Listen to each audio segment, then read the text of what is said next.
Where did you start? In Brazil. How many pictures did you make altogether?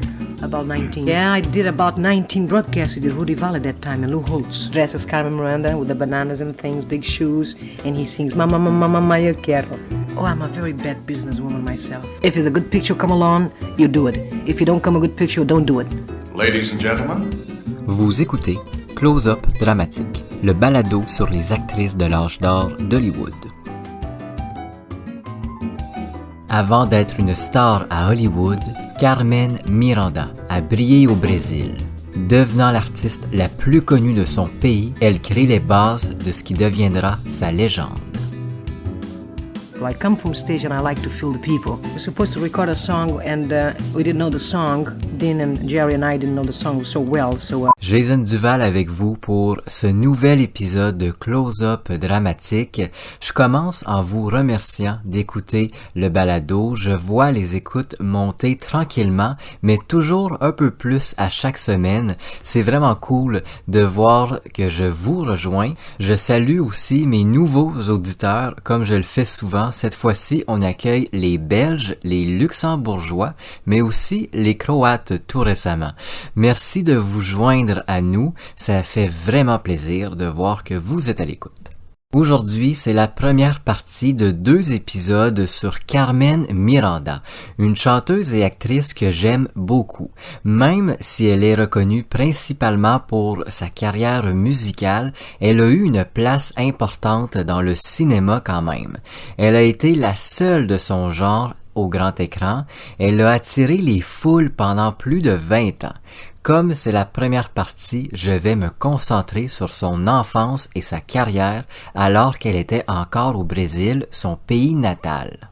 Épisode un peu plus court aujourd'hui, mais pas moins intéressant. La seconde partie, elle, je suis pas mal sûr qu'elle va être un peu plus longue. Je suis déjà en train de travailler dessus d'ailleurs et ce sera très intéressant. Parce qu'en plus d'être une artiste incroyable, Carmen Miranda était tout un personnage.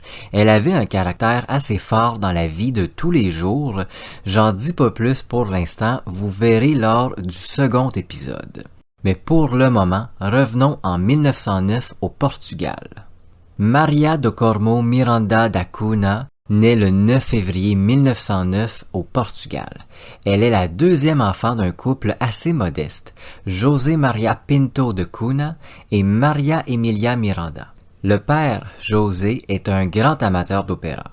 Il aime souvent s'introduire dans les théâtres un peu en cachette afin de regarder les répétitions et quand c'est possible, assister aux représentations officielles.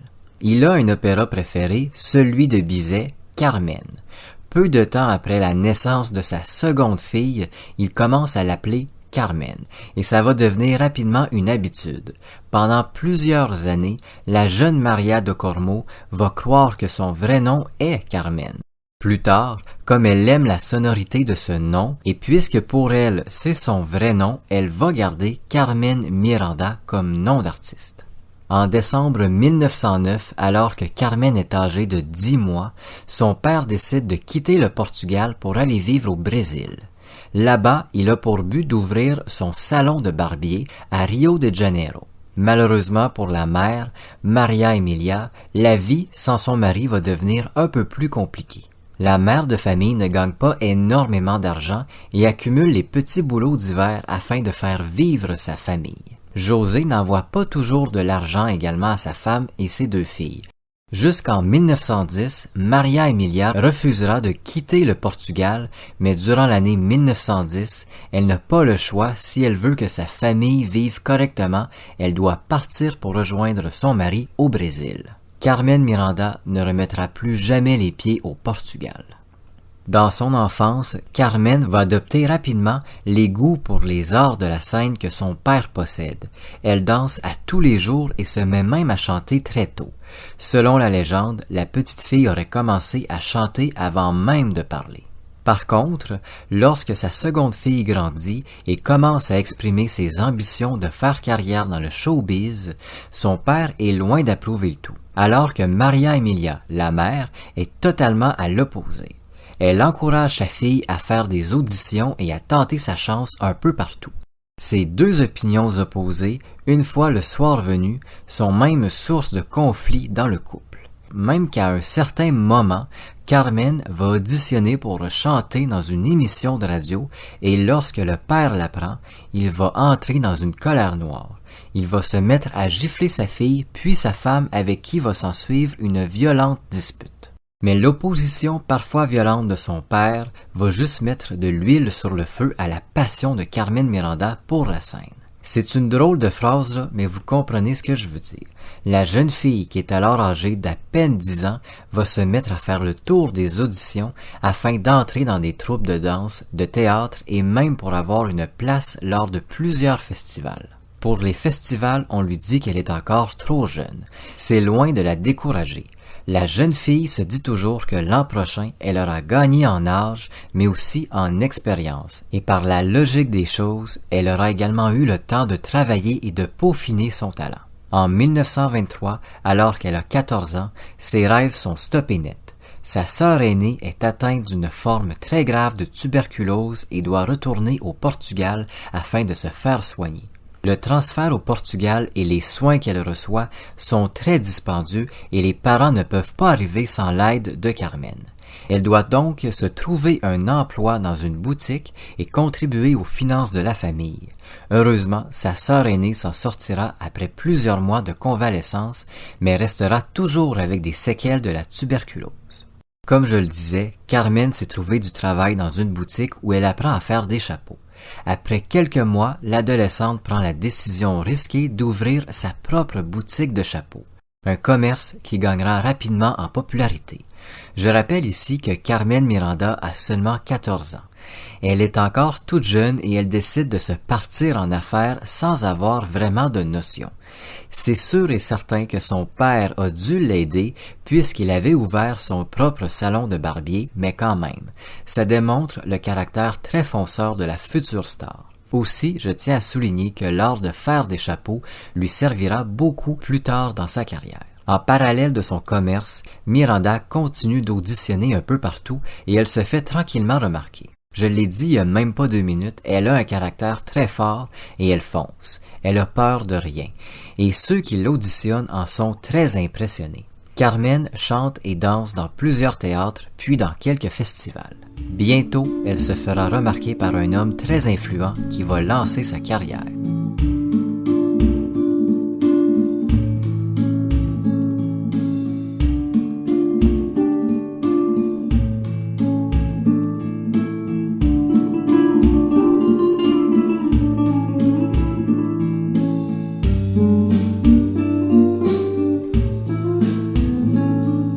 Where did you start? In Brazil. Well, I come from stage and I like to feel the people. Dress as Carmen Miranda with the bananas and things, big shoes, and he sings Mama, Mama, Mama, eu quero.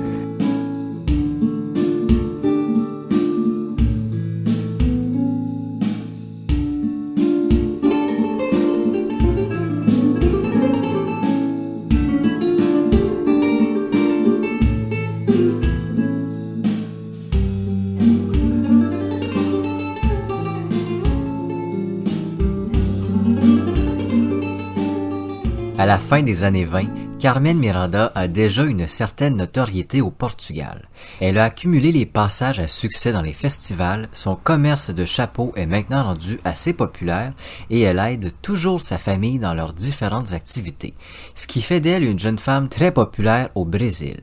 En 1929, elle rencontre José de Barros, qui va lancer sa carrière.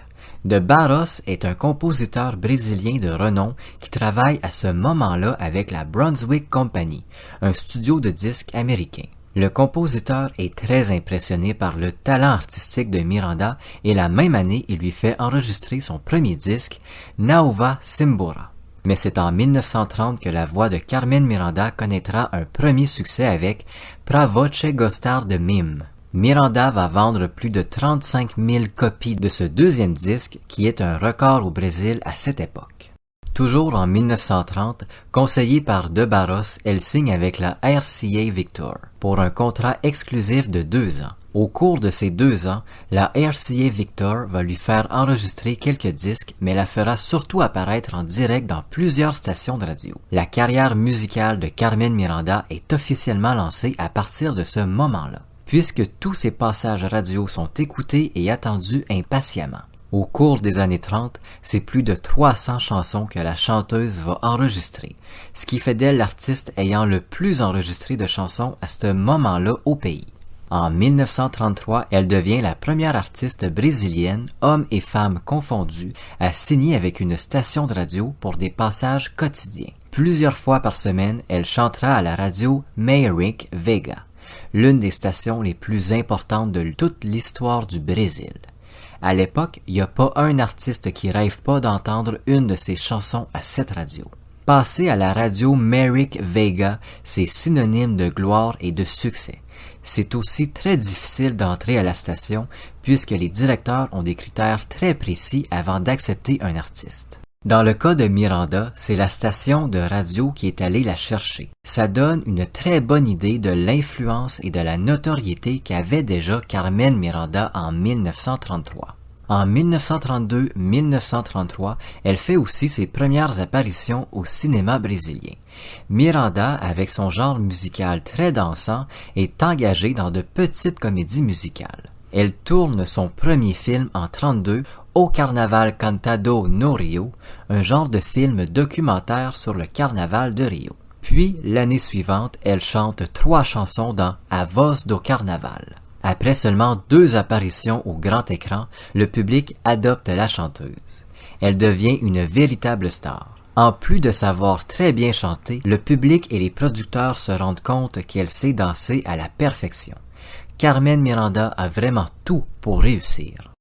En 1936, elle joue dans la méga production brésilienne Hello Hello Carnival, une nouvelle comédie musicale qui contient 23 numéros chantés, ce qui fait du film l'une des plus grandes productions musicales de l'histoire brésilienne. La promotion autour du film est également énorme. Miranda se rend dans toutes les stations afin de parler du film, mais aussi de chanter en direct quelques chansons. L'immense popularité de Carmen et la publicité faite autour du film emmènent des dizaines de milliers de Brésiliens dans les salles de cinéma. Pour l'anecdote, Hello Hello Carnival est le seul film brésilien de Carmen Miranda qui s'est rendu jusqu'à nous. Tous ces autres films tournés avant sa période hollywoodienne sont supposés perdus. Plusieurs croient et espèrent que ces productions dorment dans le fin fond d'un entrepôt oublié. D'autres pensent que ces films ont malheureusement péri dans des incendies, chose qui, malheureusement, est arrivée à beaucoup d'acteurs et d'actrices, dont Tida Barra, que j'ai déjà parlé dans un épisode précédent. Carmen Miranda participe aussi à l'effervescence d'un nouveau style au Brésil, la samba. À cette époque de l'histoire brésilienne, la société cherche de nouveaux moyens de se distraire afin d'avoir du plaisir. C'est dans ce but que naît la samba, genre que Miranda va populariser. Puis, la samba va contribuer largement au nationalisme brésilien et par la logique des choses, Carmen Miranda devient une figure importante. Et est toujours une figure importante du nationalisme brésilien. Le pays lui a d'ailleurs rendu hommage à plusieurs reprises dans les dernières années, que ce soit avec des statues, des œuvres, des places ou des timbres. Ça nous donne une bonne idée de l'importance qu'a Miranda au Brésil encore aujourd'hui. Après les passages à la radio et ses quelques apparitions dans les films, tout va s'enchaîner très rapidement pour la brésilienne. En 1937, elle signe avec la radio Tupi, une autre station importante avant de signer avec la maison de disques Odeon Record. Avec son contrat à la Odeon Record, en plus de ses différentes apparitions dans les festivals et radios, Carmen Miranda devient l'artiste la mieux payée du pays, mais aussi la plus connue. En 1939, Miranda modifie considérablement son apparence. Elle prend le contrôle entier de son look et décide désormais de ce qu'elle portera à la fois sur scène et dans ses films. C'est à ce moment-là que la Carmen Miranda colorée aux chapeaux extravagants naît. La première fois que le public est ébloui par ce nouveau style, c'est dans le film Banana de Terra. Elle y chante plusieurs chansonnettes entraînantes, mais c'est O.K.A.K.A. Bayanatem qui attire l'attention. Vous me pardonnerez mon accent très mauvais en langue latine. Ce numéro musical vole la vedette du film. En plus d'être interprétée par Carmen Miranda, la chanson met de l'avant les classes sociales plus pauvres de la société, chose qu'à l'époque, le Brésil tentait d'effacer et de dissimuler. Malheureusement, seules quelques scènes du film se sont rendues à nous, donc on peut seulement se fier aux nombreuses critiques qui ont été écrites en 1939. Selon ces critiques, le film est un succès monumental, Miranda brille de mille feux dans ce nouveau look et elle aurait gagné une nouvelle confiance qui la rend encore plus incroyable et charismatique. Banana de Terra est un si gros succès que Miranda n'a pas le choix d'intégrer certaines chansonnettes et O.K.A.K. Bayanatem dans ses spectacles. Parce que oui, malgré tout ce succès au cinéma, Miranda fait toujours de la scène et attire des foules immenses partout où elle va. C'est d'ailleurs cet aspect de sa carrière qui va l'emmener jusqu'aux États-Unis. En 1939, alors qu'elle se produit au Rio Casino de Iorca, devant un public plus qu'enthousiaste, elle est remarquée par Lee Shubert. Shubert est un important et influent producteur américain de passage au Brésil. Complètement envoûté par l'atmosphère euphorique que produit Miranda à son entrée sur scène, il est séduit par la femme. Après le spectacle, il se faufile dans les coulisses et offre à la chanteuse un rôle dans The Street of Paris, un spectacle qu'il est en train de produire. Carmen est très enthousiaste à l'idée d'aller travailler aux États-Unis, mais elle refuse. Elle refuse puisqu'après discussion, Shubert refuse d'engager les musiciens de la chanteuse, le Bando da Lua Band, musiciens que Miranda exige avec elle partout. Selon la chanteuse, il est impossible que des musiciens américains reproduisent la musique brésilienne à la perfection. Mais l'Américain ne démord pas. Il offre une somme d'argent plus qu'importante à la chanteuse qui, elle, refuse encore. Après un bon moment, ils s'entendent finalement sur un marché. 6 musiciens pourront voyager avec elle, mais ils devront payer leur traversée en bateau du Brésil jusqu'à New York. C'est finalement le gouvernement brésilien qui va payer la traversée des musiciens. Miranda, en plus d'avoir ses musiciens, impose d'autres choses à Shubert. Elle demande à avoir le contrôle complet de son apparence, chose qui lui sera accordée que beaucoup plus tard durant la production. Elle exige aussi que le nom de son pays, le Brésil, fasse partie de la promotion du film. Ce que je veux dire par là, c'est que devant le nom de Carmen Miranda, il soit écrit quelque chose comme « la star brésilienne ». Miranda a toujours été une Brésilienne de cœur, amoureuse de son pays, bien qu'elle soit née au Portugal. Durant sa carrière, Miranda a toujours cherché à promouvoir le Brésil partout où elle allait. Alors qu'elle est connue seulement dans son pays, on peut déjà voir certains signes de son caractère très fort, très diva. Si on veut travailler avec Carmen Miranda, il va falloir se plier à certaines conditions, point final. Si vous n'êtes pas content, pas d'accord, allez chercher quelqu'un d'autre, c'était comme ça.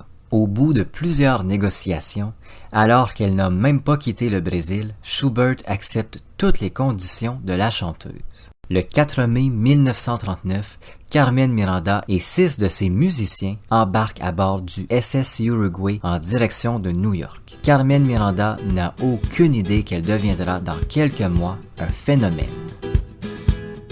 How many pictures did you make altogether? About 19. Yeah, I did about 19 broadcasts with Rudy Valley that time and Lou Holtz. Merci d'avoir écouté Close Up Dramatique. On se retrouve très bientôt pour un nouvel épisode.